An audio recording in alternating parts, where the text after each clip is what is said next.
Bonjour à tous, bienvenue.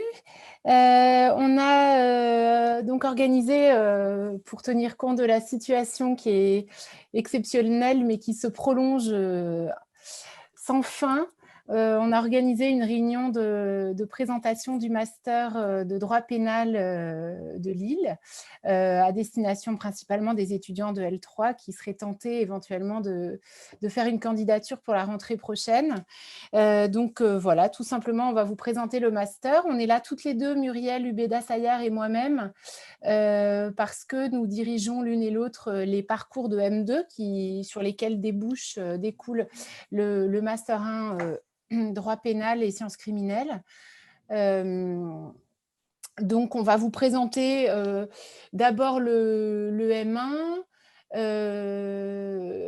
et puis un petit peu les parcours de M2, même si ça vient dans un deuxième temps, mais c'est quand même très important que vous ayez déjà en tête quel parcours de M2 vous souhaitez faire, parce que ça va déterminer notamment le choix des options que vous allez choisir l'année prochaine. Et puis, on pourra revenir un petit peu sur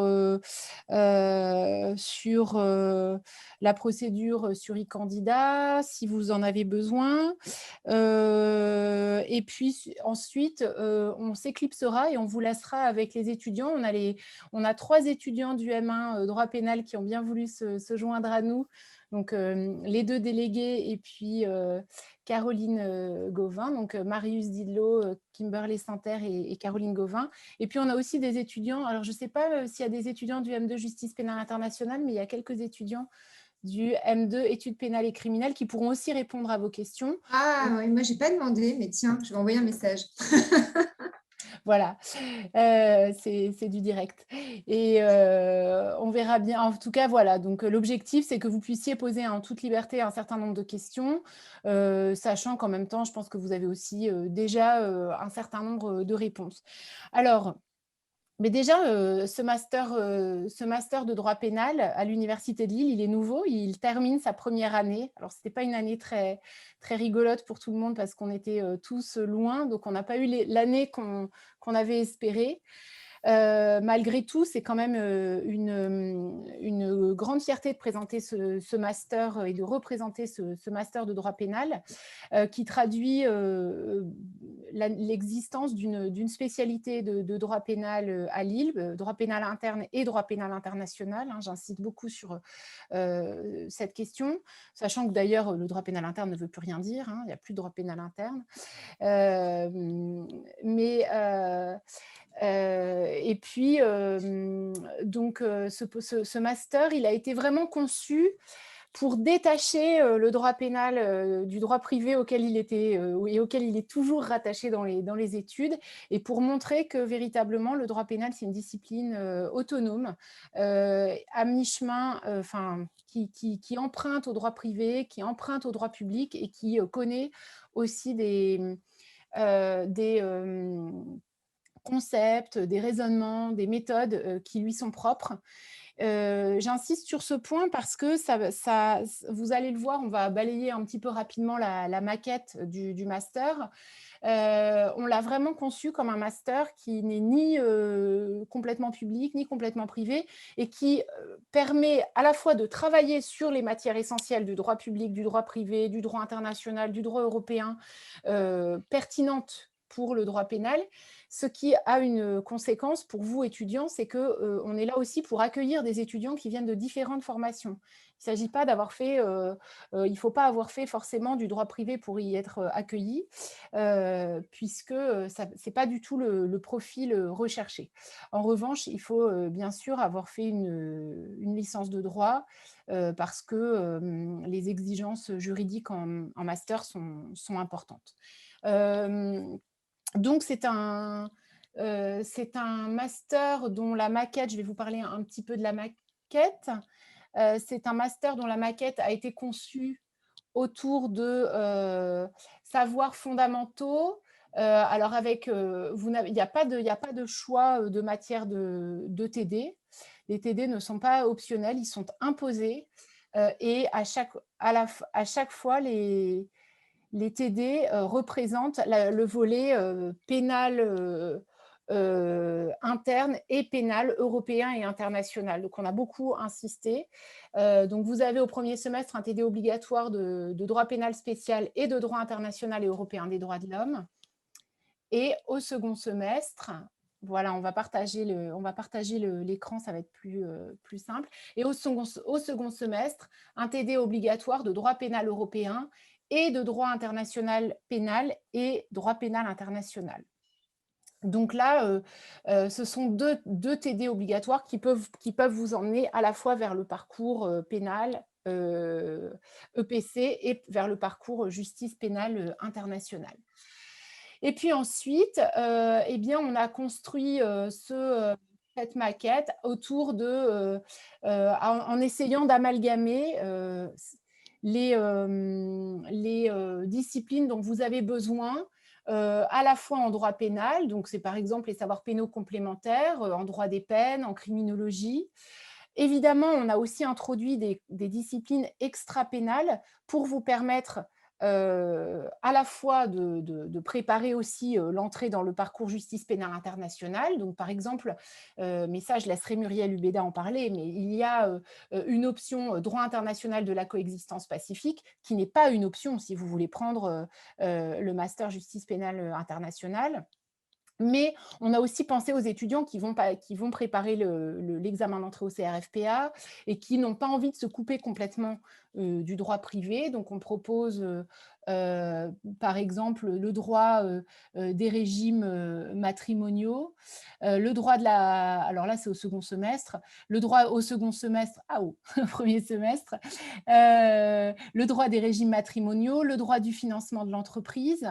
Et au second semestre, on propose le contentieux des droits constitutionnels ou bien le droit du dommage corporel, qui là sont vraiment optionnels.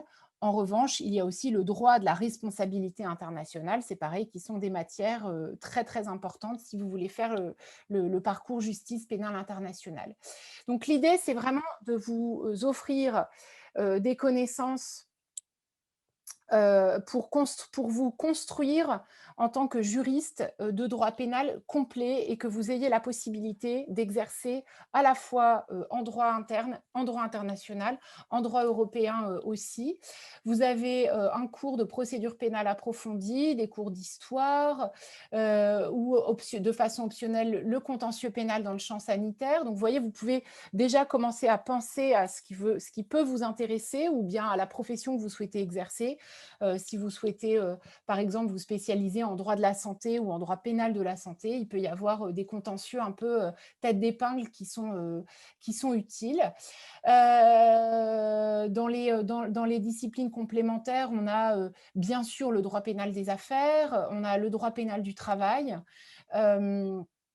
Et puis, on a aussi des matières qui ne sont pas traditionnellement rattachées au droit pénal, mais qui sont très importantes.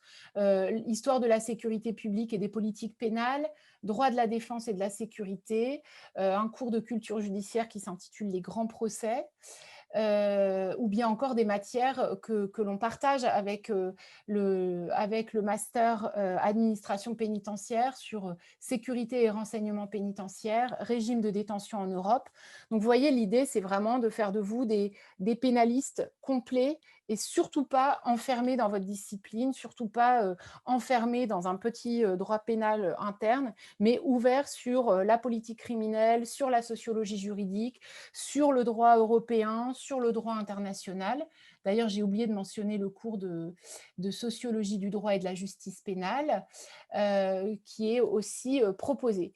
Et puis, dans le projet de l'étudiant, vous avez la possibilité de suivre, de participer à la clinique juridique.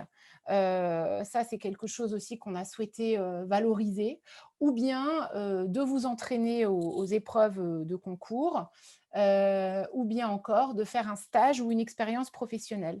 J'insiste bien sur l'expérience professionnelle parce que ceux d'entre vous qui travaillent ou qui travailleront dans un domaine juridique peuvent valoriser cette expérience au titre des 15 jours d'expérience professionnelle. Alors l'idée, c'est qu'il faut avoir validé 15 jours pour valider cette UE projet de l'étudiant. il faut déjà avoir fait 15 jours, soit d'expérience professionnelle, soit de stage, par exemple quand on travaille comme assistant de justice, au moment des délibérations. Donc bon, voilà pour la maquette du M1. Peut-être, Muriel, je vais te laisser prendre la parole sur le M1, puisqu'en plus on y enseigne toutes les deux. J'ai pas de son. Oui, bonjour à tous. Donc, en fait, moi, je suis là parce que, comme l'a dit Julie, ce master peut ensuite déboucher sur le master 2 justice pénale internationale, qui est un master qui, en réalité, est lié à la fois au master 1 pénal et à la fois au master 1 droit international et droit européen. Donc, dans la plaquette qui est sous vos yeux, il y a des disciplines, vous le voyez, qui sont orientées vers le droit international et européen et qui sont des disciplines qui sont essentielles si, évidemment, vous souhaitez exercer le droit pénal à l'international. Donc, vous voyez, il y a le cours de droit international et européen des droits de l'homme, qui est, je crois, enseigné par Elsa Bernard, si je ne m'abuse. Il y a le cours de droit international de la coexistence pacifique que j'enseigne.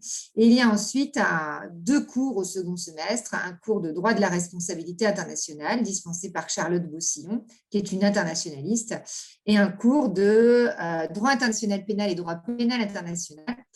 Peut-être le cours le plus emblématique finalement de cette position charnière qu'on a voulu donner à la fois au Master 1 droit pénal et évidemment qui est incarné avec acuité par le Master 2 justice pénale internationale, puisque ce cours de droit international pénal et droit pénal international est dispensé pour moitié par mois, qui suis publiciste internationaliste de formation, même si j'ai fait une thèse en droit international pénal et que donc j'ai fait du droit pénal aussi, et par notre collègue Corinne Robassevski, qui elle est pénaliste et qui donc traite en fait des questions de projection de la matière pénale dans le cadre de la coopération interétatique. Donc, tout ça pour vous dire que vous avez vraiment beaucoup de choix dans ce master qui vous est proposé. Et comme l'a dit Julie, il y a moyen, dès votre master 1, de vous orienter. Alors, peut-être que ça peut être un petit peu stressant pour certains d'entre vous, notamment pour ceux qui n'ont pas un projet de carrière prédéfini. Mais bon, je pense qu'il y a moyen, dans tous les choix de modules qu'on vous propose, il y a quand même moyen de panacher suffisamment pour ne pas vous fermer de porte dès le master 1 et finalement vous donner accès à un des deux Master 2, quel qu'il soit, sans forcément vous ultra spécialiser dès le Master 1. Donc voilà, pas de panique de ce point de vue-là. Julie, tu voulais peut-être que je dise autre chose ou ça va ? Non, je pense on va pouvoir aussi, je pense que c'est important pour les étudiants qu'on présente chacune le M2, le parcours de M2 sur lequel peut déboucher le Master 1, avant qu'on revienne un peu à des questions de sélection, de public, de choses qui sont plus, on va dire, concrètes aujourd'hui, mais peut-être pour présenter un petit peu, donc si tu veux présenter le Master 2 Justice pénale internationale. Alors, moi, je veux bien présenter, mais est-ce que Violaine, vous croyez que vous pouvez peut-être, je ne sais pas si vous avez la maquette du M2 disponible dans votre PC, Violaine, ou pas. Sinon, j'en parle comme ça, hein, ça ne me dérange pas. Alors, si, je vais mettre la maquette, je vais partager super, la maquette. Super, merci. Comment les étudiants voient les cours accessibles ? Alors, ce master justice pénale internationale, il a été créé il y a 6 ans. Donc, au départ, si vous voulez, avant, pas remonter au calendrier grec, mais avant comment dire, la refonte des maquettes, on avait des Master 2, si vous voulez, distincts et non rattachés nécessairement à un Master 1. Donc, aujourd'hui, maintenant, les choses sont un peu différentes. Alors, le Master 2, Justice pénale internationale, il est rattaché donc aujourd'hui, depuis l'année dernière, à vrai dire, à 2 Master 1. Le Master 1 droit pénal, qu'on vous présente ici avec Julie, et le Master 1 droit international et droit européen, qui est dirigé par Aymeric Poteau. Vous avez en fait les principaux cours présents sous vos yeux. Donc, c'est un master qui fait intervenir des praticiens du droit international pénal et évidemment des enseignants-chercheurs, des universitaires. Alors, pour ceux qui s'interrogent, qu'est-ce que c'est que le droit international pénal? Bon, je vais vous dire ça très rapidement. Hein. C'est en gros le droit qui est applicable à la poursuite des crimes de masse, des atrocités de masse, que sont les crimes de guerre, crimes contre l'humanité, génocide et agression.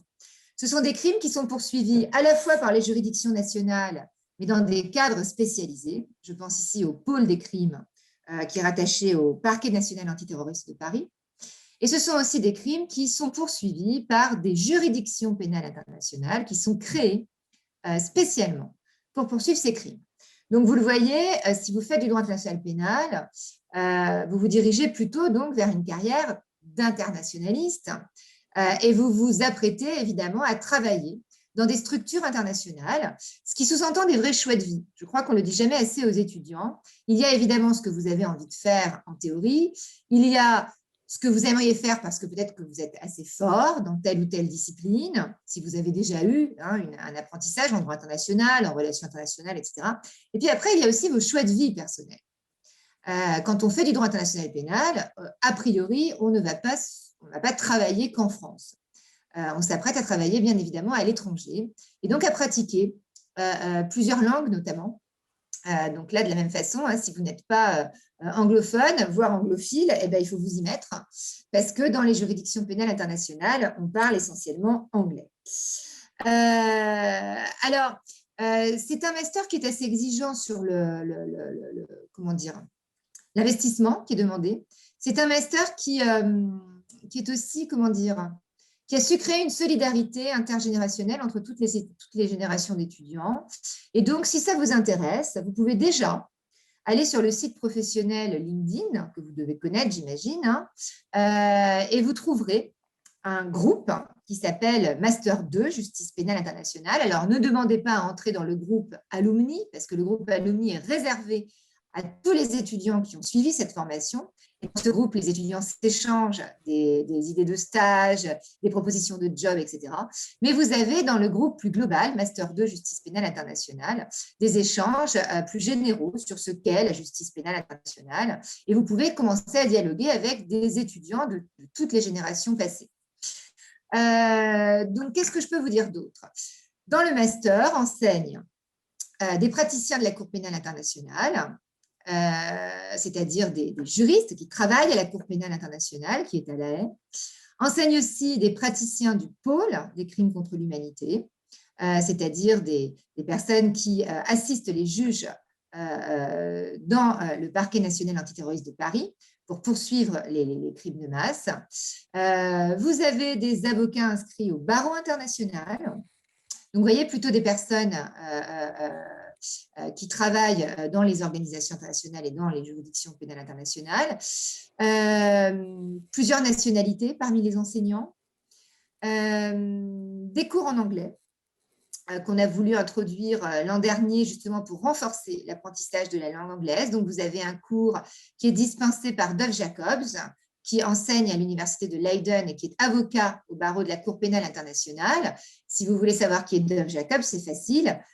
Il y a 10 jours, une décision a été rendue dans l'affaire Laurent Gbagbo en Côte d'Ivoire qui acquitte définitivement l'ex-chef d'État ivoirien. Et vous verrez que finalement, le chef de l'équipe de défense de Laurent Gbagbo, c'était Dov Jacobs. Donc voilà, c'est devenu une star, Dov. Vous avez aussi John Jackson, qui est professeur à l'université de Nottingham, au Royaume-Uni, et qui, lui, partage le cours de droit pénal comparé avec notre collègue Corinne Robaszewski, qui enseigne aussi en Master 1, comme je vous le disais.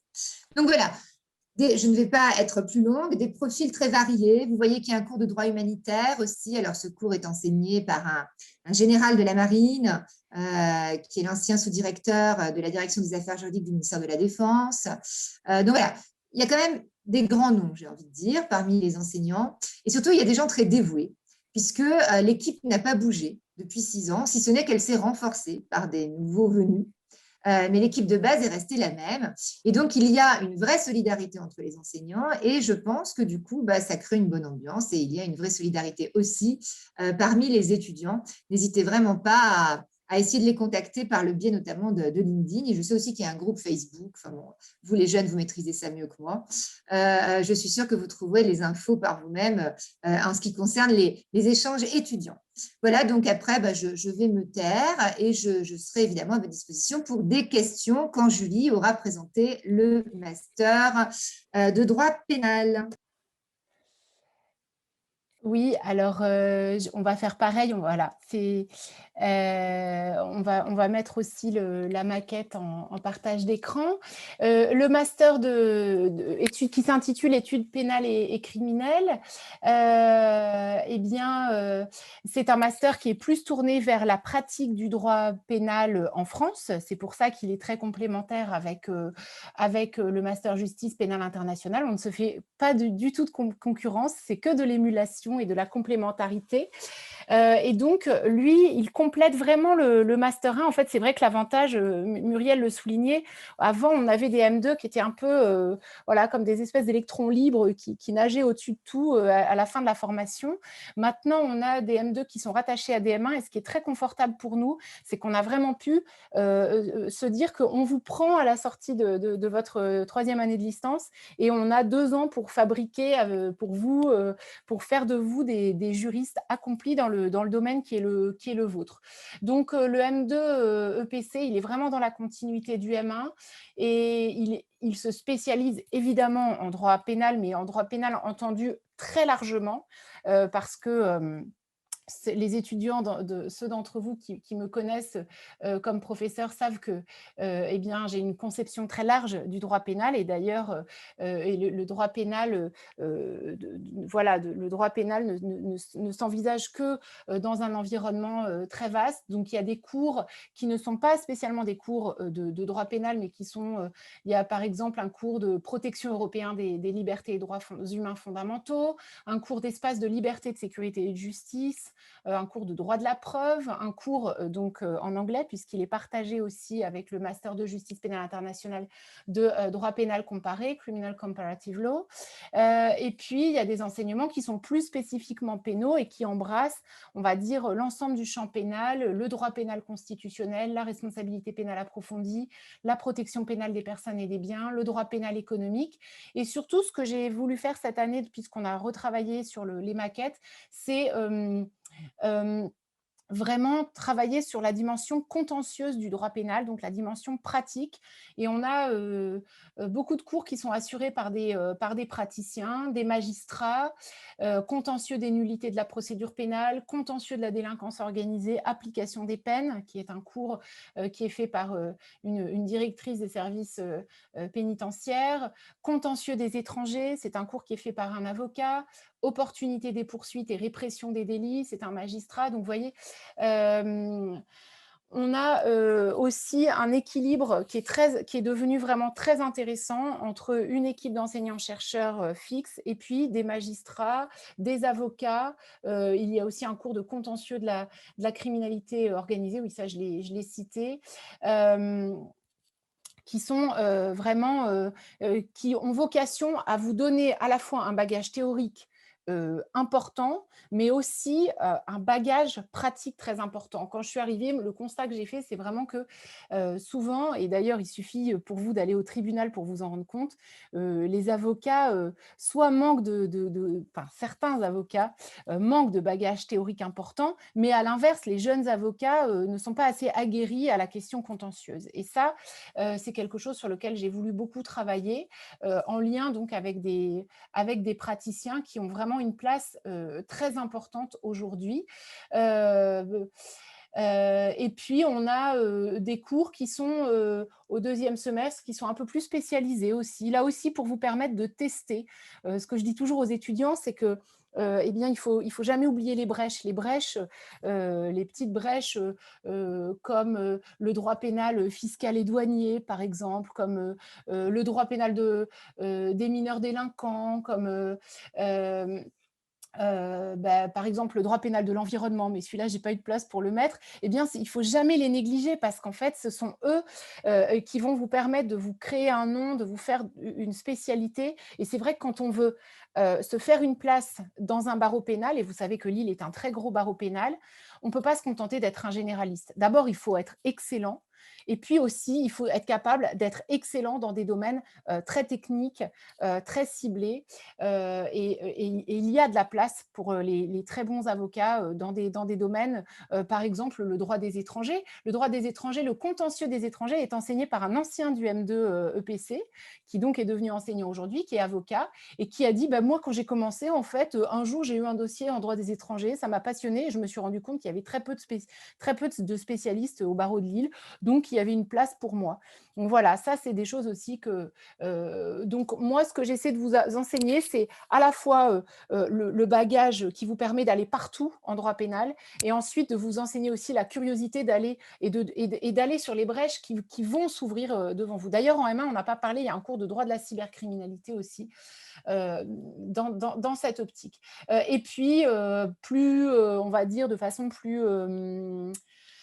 opérationnels aussi, il y a des cours de culture générale, il y a des cours de préparation aux oraux et aux concours, notamment de la magistrature et aux épreuves du CRFPA, et puis un cours par exemple de droit et littérature qui est assuré par Nicolas Dissot et qui est vraiment là aussi destiné à affiner votre culture générale parce que ça aussi c'est quelque chose qui nous apparaît très important. Et puis en fin de M2, vous choisissez entre un mémoire professionnel et un stage de 2 mois minimum, ou bien un mémoire de recherche, pour ceux d'entre vous qui souhaitent se diriger éventuellement, en tout cas qui souhaitent avoir une vraie expérience de recherche et qui souhaitent se diriger éventuellement vers un doctorat, mémoire de recherche avec un petit stage de 2 semaines minimum. Ça, c'est à la fin du M2, mais c'est vrai que c'est un choix qu'on doit faire assez rapidement. Voilà, donc en tout cas, vous avez un master qui vous permet de faire de vous des pénalistes accomplis. On n'a vraiment pas laissé grand-chose de côté. Et ce qu'on a laissé de côté, vous êtes armés pour le découvrir tout seul, parce qu'il ne faut pas oublier ça, c'est que nous, on passe notre vie à se former. En fait, le juriste, c'est ça. Hein. D'ailleurs, vous voyez bien que la mise à jour, elle doit être toujours faite. Donc, il vous faut un bagage méthodologique, un bagage de rigueur, un bagage de curiosité, une ouverture sans fin. Et après, et puis bien sûr, un bagage linguistique, un bagage culturel très important pour qu'ensuite vous puissiez naviguer, où vous allez éventuellement faire des reconversions. Une carrière, c'est très long. Vous pouvez faire un temps du droit interne et puis plus tard, à partir d'une opportunité que vous aurez eue, saisir un départ vers du droit international. Il y a plein de possibilités, mais ça, il faut quand même y penser. Il faut s'y préparer et il faut avoir un très, très bon bagage en amont. Tout ça pour dire que les débouchés sont vastes. Alors, Muriel vous a bien présenté les débouchés Non, tu veux y revenir? Du master justice pénale internationale. Non, vas-y, oui, voilà, parle et après j'y reviens. Ouais, je vais finir. Non, les débouchés du Master 2 EPC sont les débouchés assez classiques qu'on peut envisager en droit pénal, c'est-à-dire les métiers de la justice. Bien sûr, on pense à avocat et magistrat, et quand vous commencez, en général, c'est ça que vous voulez faire. Il ne faut pas oublier les autres. Il y a les métiers notamment de l'administration pénitentiaire, directeur d'établissement pénitentiaire, conseiller pénitentiaire d'insertion et de probation, les métiers de la police, bien sûr. Il y a parfois des métiers dans le privé ou bien dans les filières associatives, les associations d'aide aux victimes, etc., qui sont des organismes qui recrutent chez nous aussi. Voilà, et puis il y a bien sûr tous les métiers de juriste, hein, parce que quand on fait, dites-vous bien que se spécialiser en droit pénal, ça fait pas de vous, ça ne vous fait pas oublier le reste. c'est-à-dire que vous avez un bagage d'abord de 3 ans très généraliste, et en M1, vous continuez, même malgré une certaine spécialisation, à conserver. C'est pour ça qu'on a vraiment insisté à ce que vous ayez du pénal, du privé, du public. Vous gardez un bagage très important, ce qui fait qu'en fait, après, vous pouvez aller un petit peu où vous voulez pour travailler dans le privé, dans le public. Ça, c'est à vous d'y réfléchir. Voilà, Muriel, peut-être tu veux dire un mot sur les Oui, débouchés? sur les débouchés, parce que c'est vrai que j'ai été un peu rapide tout à l'heure. En fait, sur les débouchés, le M2 Justice pénale internationale, il a la particularité peut-être de vous permettre d'échapper au métier du contentieux. Donc, évidemment, il y a un certain nombre d'étudiants qui vont passer le barreau ou le NM pour se destiner à la magistrature ou à l'avocature. Mais il y a aussi des étudiants qui font d'autres choix. Parmi ces autres choix, certains vont enchaîner des stages soit dans des juridictions pénales qu'on appelle internationalisées ou internationales. Alors, bon, si vous voulez regarder un petit peu ce que c'est qu'une juridiction pénale internationalisée, vous avez qu'à taper, googliser l'oracle des temps modernes, hein, Google, vous googlisez tribunal spécial pour le Liban, vous googlisez chambre spéciale des tribunaux cambodgiens pour les Khmers rouges. Bon. Donc, tout ça, ce sont des exemples de juridictions hybrides, de juridictions internationalisées. Donc, certains des étudiants vont faire des stages dans ce genre de juridiction et un jour vont avoir la chance d'être embauchés à durée déterminée dans une d'entre elles. C'est arrivé à certains des étudiants du M2. D'autres choisissent au contraire la branche complètement internationale et donc quittent le monde du droit international pénal pour aller dans le monde plus général du droit international.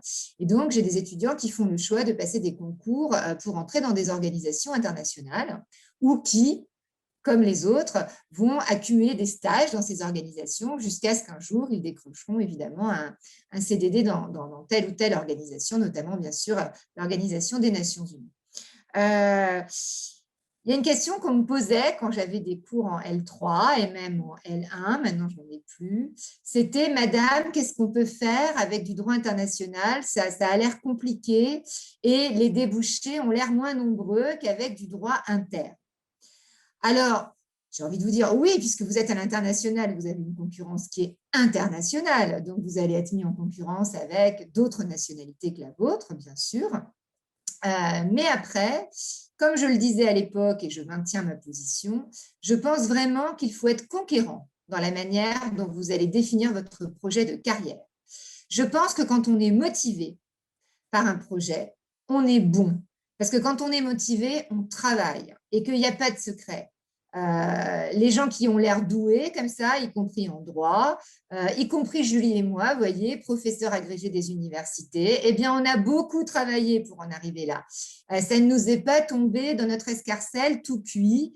On a énormément bûché. Et donc, on a la place qu'on a aujourd'hui. Et si vous avez envie d'exercer des métiers du droit un petit peu pointus, eh bien, vous y arriverez si vous vous en donnez les moyens. Donc, premier conseil de ma part, soyez conquérants. Ne vous limitez pas à ce qui vous semble être le bassin de l'emploi, comme dit dans les médias. Ne vous limitez pas à ce que vous croyez être les débouchés plus ou moins accessibles. Faites ce qui vous plaît. Parce que si à votre âge, on ne rêve pas, alors on ne rêve jamais. Ça, c'est le premier point. Le deuxième point, ce que l'expérience m'a montré, c'est qu'on fait son métier davantage avec ce qu'on est qu'avec ce qu'on sait. Et donc, ça n'est pas parce que vous choisirez le Master 2 de Julie ou le mien que ça vous condamnera, alors si vous choisissez le mien, à rester dans la sphère internationale, et si vous choisissez celui de Julie, à rester dans la sphère nationale. Vous ne savez pas où votre vie professionnelle vous portera, puisque, encore une fois, je pense que vous aurez des opportunités qui s'ouvriront à vous, non pas par rapport à votre cursus d'études et à ce que vous avez appris, mais par rapport à ce que vous êtes en tant qu'être humain, par rapport à ce que vous êtes en tant que collègue au travail, à vos passions, à votre ambition. Donc, encore une fois, outre le fait d'être conquérant, ne surdramatisez pas votre choix d'orientation. Vous pourrez toujours faire ce que vous voulez. Il n'y a pas d'erreur rédhibitoire. Et j'ai même envie de dire, si finalement vous faites du droit national avec Julie et qu'ensuite vous vous dites, moi, je travaillerais bien finalement à la Cour pénale internationale, pourquoi pas faire un deuxième Master 2, hein? Je veux dire, si vous avez le temps devant vous et si vous avez les moyens de multiplier vos masters, pourquoi pas? Donc, allez là où votre envie première vous porte. Ne croyez pas qu'il faut faire des calculs très savants quand on s'oriente dans ses choix d'études. Tout est rattrapable à votre âge, tout. Voilà ce que je voulais vous dire. Peut-être au niveau des… Alors, encore une fois, n'hésitez pas à solliciter mes anciens étudiants via les réseaux sociaux que vous maîtrisez mieux que moi. Mais au niveau des parcours que j'ai vus passer depuis 6 ans, il y a donc des étudiants qui ont réussi à multiplier leurs implications dans des organisations non gouvernementales, des ONG, donc plutôt en droit de l'homme. D'autres qui ont multiplié les stages à la Cour pénale internationale et qui ont réussi à décrocher des jobs à durée déterminée dans cette cour. D'autres qui ont réussi à entrer à la direction des affaires juridiques du ministère des Affaires étrangères, voire du ministère de la Justice. D'autres qui ont multiplié leurs engagements au pôle des crimes contre l'humanité et qui ont réussi à y rester un certain nombre de mois. Donc, vous voyez, les parcours sont assez divers, mais il y a aussi des étudiants qui ont choisi de partir plutôt au plan européen et de se diriger vers ce qu'on appelle Europol et Eurojust, qui sont ces organes de l'Union européenne mis en place justement dans le cadre de la coopération policière et judiciaire en matière pénale entre États européens. Donc là encore, ne croyez pas que parce que vous allez faire du droit international pénal, c'est un obstacle à ce que vous fassiez carrière à terme au sein de l'Union européenne. Tout dépend bien sûr de l'implication que vous mettez dans vos études. Voilà ce que je pouvais dire. Oui, c'est vraiment très, très important ce que vient de vous dire Muriel. On est totalement en phase sur ce discours parce qu'on l'a expérimenté toutes les deux. Et ça, c'est vraiment quelque chose que vous devez ressentir au plus profond de vous-même, c'est-à-dire ne céder, que la volonté peut vous emmener partout, en fait. Et ça, c'est quelque chose qui est vrai, sachant qu'il n'y a pas une voie royale. Alors, il y a parfois une voie royale, mais que la voie royale n'est pas la seule voie royale pour parvenir aux choses. Et je pense notamment, alors on mystifie toujours le concours d'entrée à l'ENM. Alors d'abord, le concours d'entrée à l'ENM, oui, c'est vrai, c'est un concours difficile, mais c'est un concours qui ne se prépare pas sur un an. Hein. Donc pour ceux d'entre vous qui sont motivés, c'est dès l'entrée en M1 qu'il faut commencer à le préparer. Ça, c'est tout à fait clair. Et puis il y a aussi, et j'ai pensé à ça parce que nous avons une étudiante, Muriel et moi, il y a quelques années, qui a fait successivement son Master 2 et le mien, qui souhaitait être magistrat, qui, la première année, a passé uniquement le concours d'entrée à l'ENM, qui ne l'a pas eu, et qui, la deuxième année, a eu le concours de greffier, et qui est aujourd'hui greffier, mais qui continue à vouloir être magistrat, pas forcément dans l'urgence, parce que c'est ce que je vous disais tout à l'heure, une carrière, c'est tellement long. Dites-vous que vous pouvez très bien travailler 4 ans, 5 ans, 10 ans, et puis après, faire avec les passerelles et dans la fonction publique. Alors, évidemment, dans le privé, il y a plein de passerelles. Il n'y a pas besoin de passerelles dans le privé, ça, voilà. Mais y compris dans le public, il y a beaucoup de passerelles qui existent. Et ne vous dites pas que un concours, les concours, certains concours sont moins bien que d'autres, etc. Il y a des concours qui sont plus accessibles et qui peut-être correspondent plus à notre capacité de travailler à un moment et qui, après, nous ouvrons d'autres voies parce qu'on n'est pas toujours capable de donner à 200% parce que la vie, voilà, la vie fait que c'est la vie. Et par exemple, pour les avocats, moi, on me pose toujours la question de dire oui, parce qu'on nous dit qu'il y a trop d'avocats à Lille et qu'en pénal, on ne peut pas gagner sa vie, etc.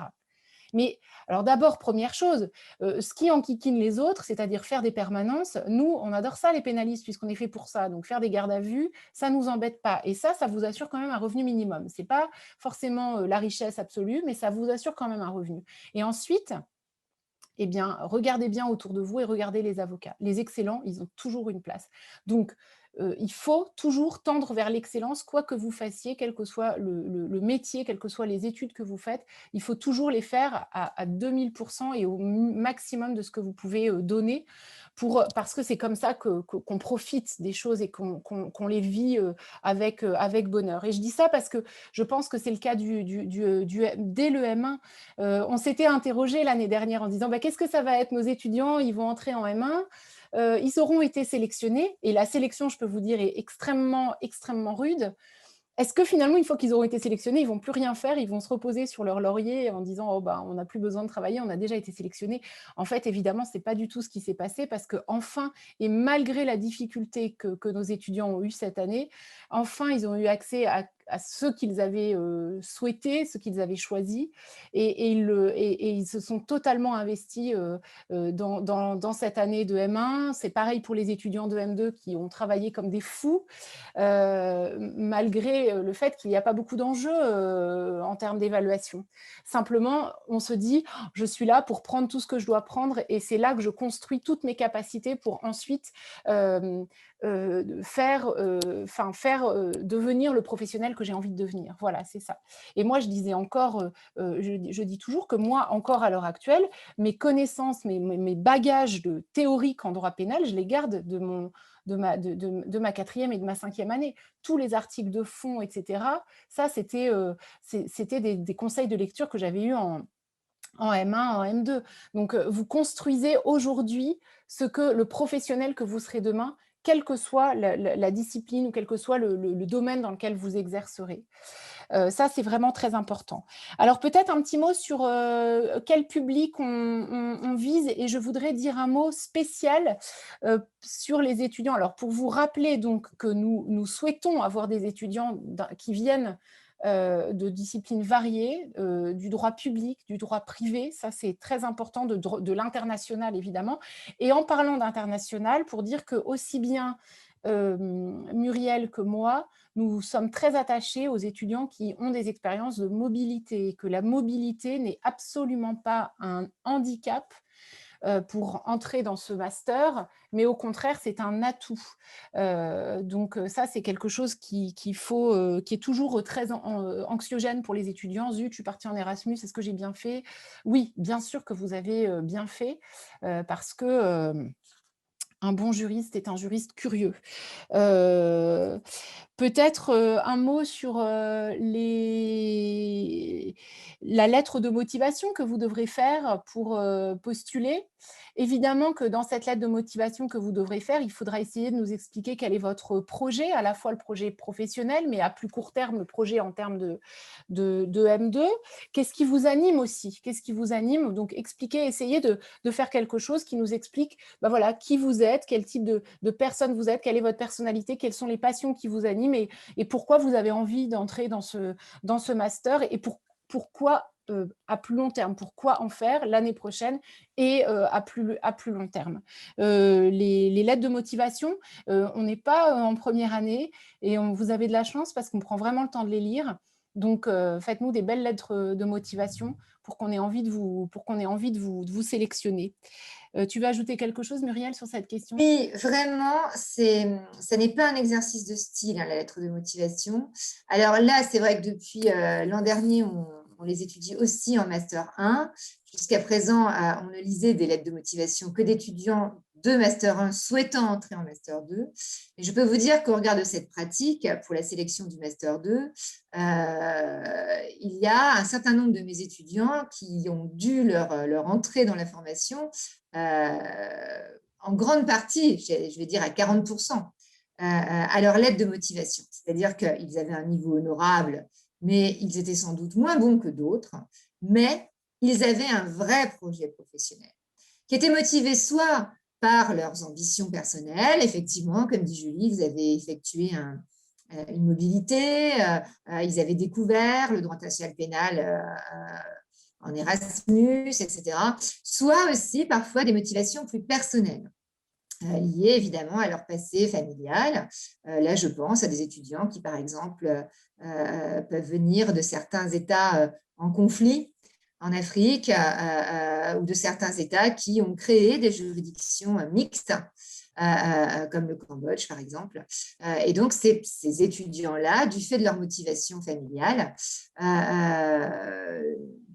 peuvent souhaiter évidemment se spécialiser en droit international. Je vois qu'il y a des étudiants de l'actuel M2 Justice internationale, ça y est, là j'ai battu le rappel, qui arrivent et qui pourront répondre à vos questions par la suite. Donc, qu'est-ce que je voulais dire? Je ne sais plus. Ah oui, donc la lettre de motivation.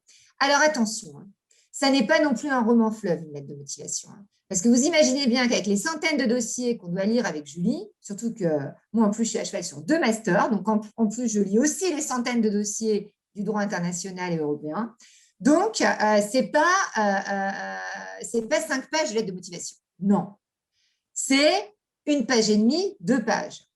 Bien écrit, concis, et on ne se trompe pas de destinataire. Alors ça, il n'y a rien qui m'agace plus, je ne sais pas Julie, que Madame la professeure et on vous met le nom d'une professeure de Bordeaux.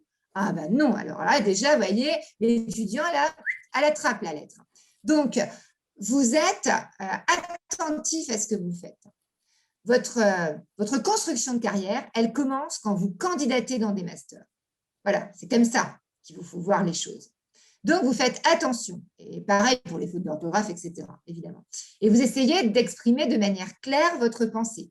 Ce qui sous-entend donc qu'une lettre de motivation, ce n'est pas, hop, 1 demi-heure et c'est fait, le premier jet et c'est fait. Non, une lettre de motivation, c'est un travail. Comme la présentation du CV, c'est un travail. Vous devez nous faciliter la tâche.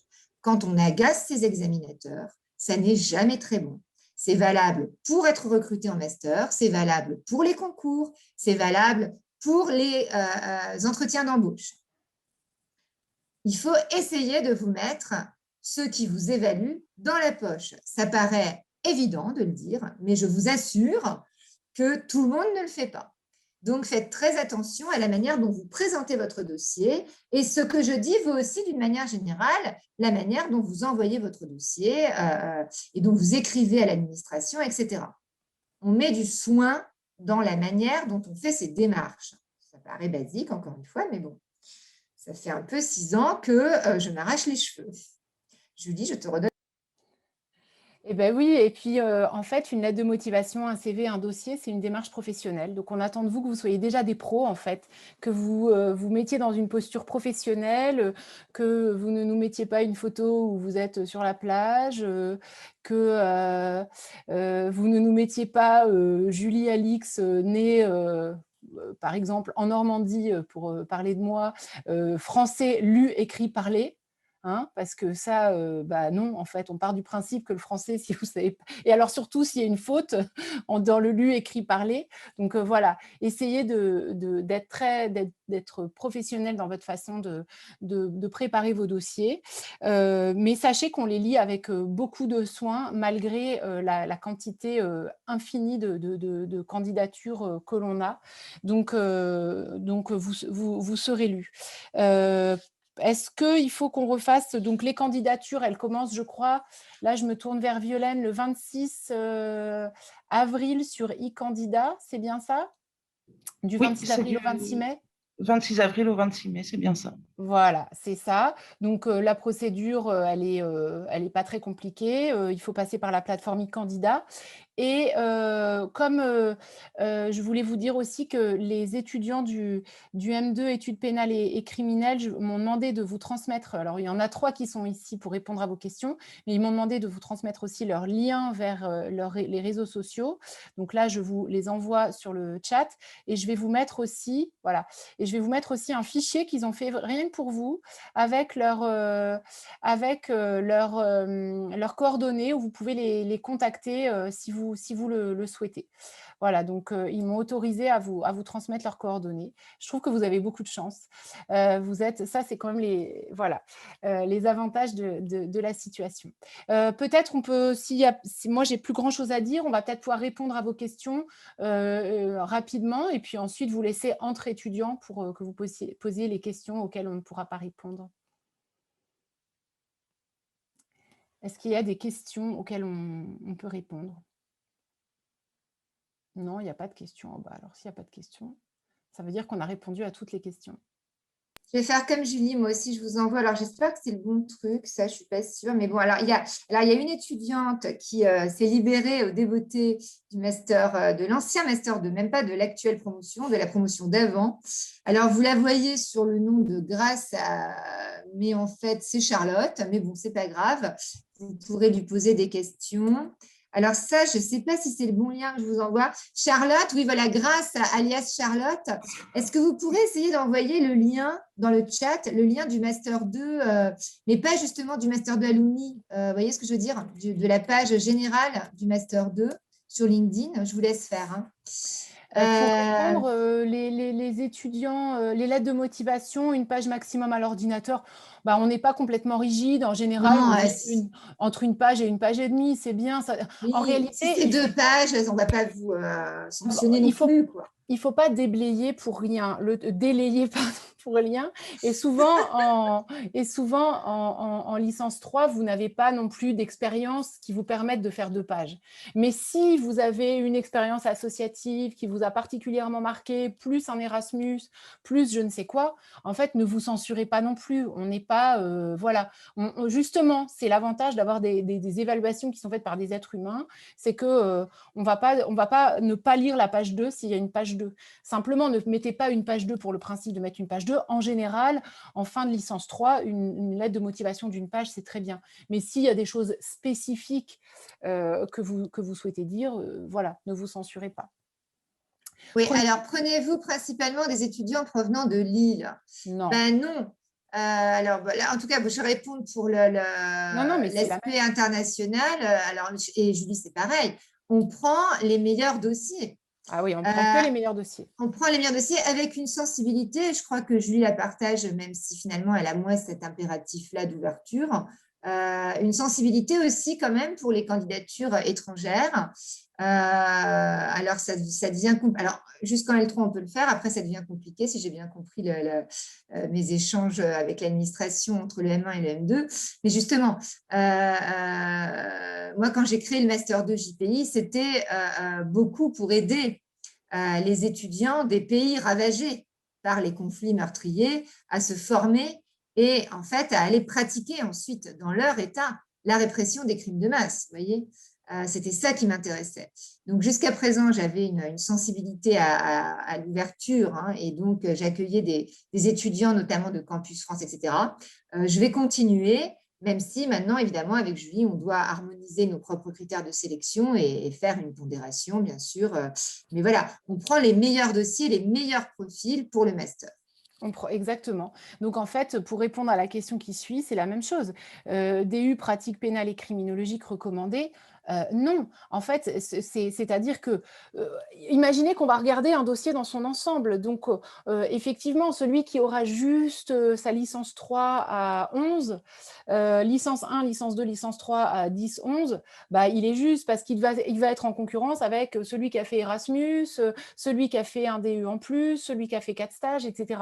Mais on regarde un dossier dans sa globalité. Je ne vous dis pas qu'un DU ne sert à rien, mais ce qui est certain, c'est qu'un DU ne remplace jamais les résultats dans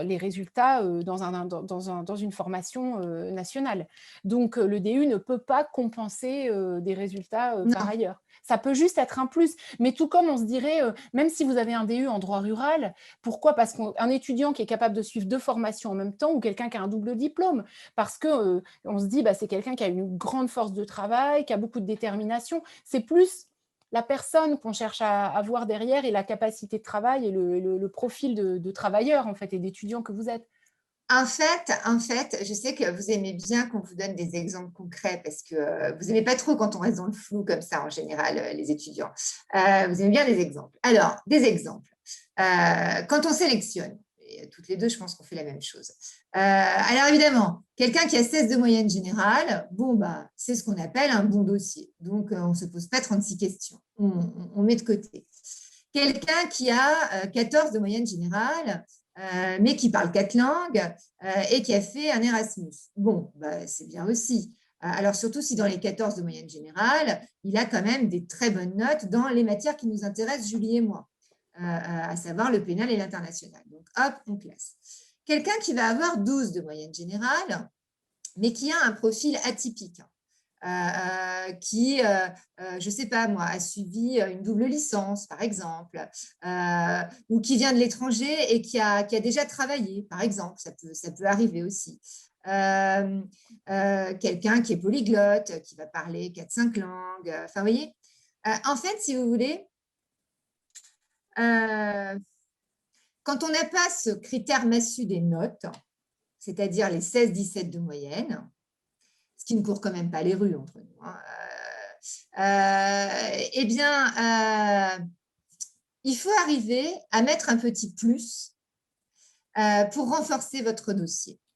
Ce petit plus, ça peut être votre motivation, qui vient, encore une fois, soit de votre projet professionnel, soit de votre histoire personnelle. Ce petit plus, ça peut être un parcours un peu différent des autres, les fameux parcours droit-langue qui témoignent aussi d'un grand investissement, d'une curiosité à l'international, d'une grande capacité d'adaptation, parce que ce n'est pas tout de dire Erasmus. En fait, Erasmus, ce qui nous intéresse dans Erasmus, c'est tout ce que ça révèle de vous.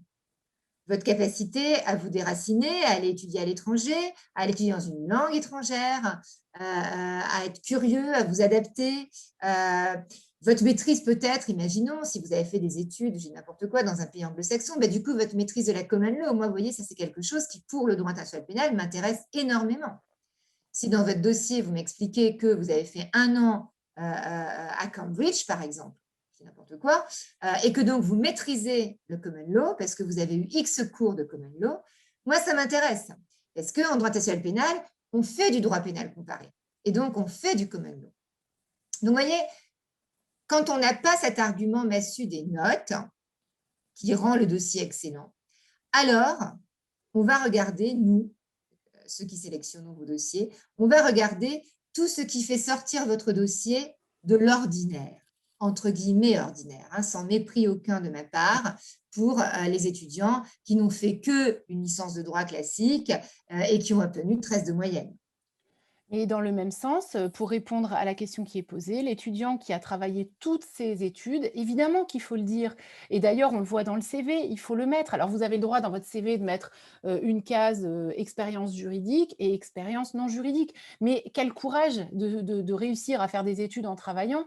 Et on en est parfaitement conscient. Quelqu'un qui arrive à passer toutes ces années sans aller au rattrapage, avec des résultats tout à fait honorables, en ayant travaillé 20 ou 30 heures par semaine pendant toutes ces études, évidemment que c'est quelque chose qu'on prend en compte parce que c'est pareil, on se dit, ça c'est quelqu'un de courageux, c'est quelqu'un qui est capable de mettre un gros coup de collier quand il en a besoin, c'est quelqu'un qui est très déterminé, ça nous dit aussi de votre personnalité. Donc oui, bien sûr. Alors en revanche, moi, pour être tout à fait honnête, les lettres de recommandation, je trouve que j'y attache pas énormément d'intérêt. Surtout en L3. Enfin, je veux dire, alors à moins d'avoir eu la chance, j'imagine, à moins d'avoir eu la chance de faire un stage dans un grand cabinet d'avocats, par exemple, et où vraiment l'associé de ce grand cabinet vous a trouvé formidable, etc. Là, ça peut valoir le coup. Mais sinon, l'exercice de la lettre de recommandation en L3, je trouve ça assez vain, en fait. Qu'est-ce que vous voulez que la personne atteste ? Vous êtes en L3, alors au mieux, votre chargé de TD va dire que vous avez eu telle et telle note. Enfin, on n'est pas bête avec Julie, on sait lire, c'est dans votre CV, c'est dans votre relevé de notes. Donc, vous voyez, à moins d'avoir vraiment eu une expérience qui justifie une très belle lettre de recommandation, aucun intérêt sinon. Voilà. Et puis, c'est pareil, la lettre de recommandation, ça ne va rien compenser. Je me souviens que l'année dernière, j'avais eu un dossier où il y avait une personne qui avait eu beaucoup de lettres de recommandation dans des cabinets d'avocats. Alors, elle devait avoir un réseau très important, mais ses notes étaient complètement médiocres. Donc, en fait, non, c'est pareil, on n'est pas stupide. On ne va pas valoriser quelqu'un qui a des parents qui peuvent l'aider et lui offrir un super réseau, mais qui n'est pas capable de travailler. Non, on est plus intéressé par des profils de gens qui montrent leur ténacité, leur travail, etc. Alors, ne pas avoir fait de L1 droit est-il pénalisant ? Non, L1 droit, je pense que si vous ensuite vous avez réussi à passer, au contraire, si vous n'avez pas fait de L1 droit et que vous en êtes sorti en L2 et L3 droit, c'est que vous avez largement votre place en droit. Enfin, non.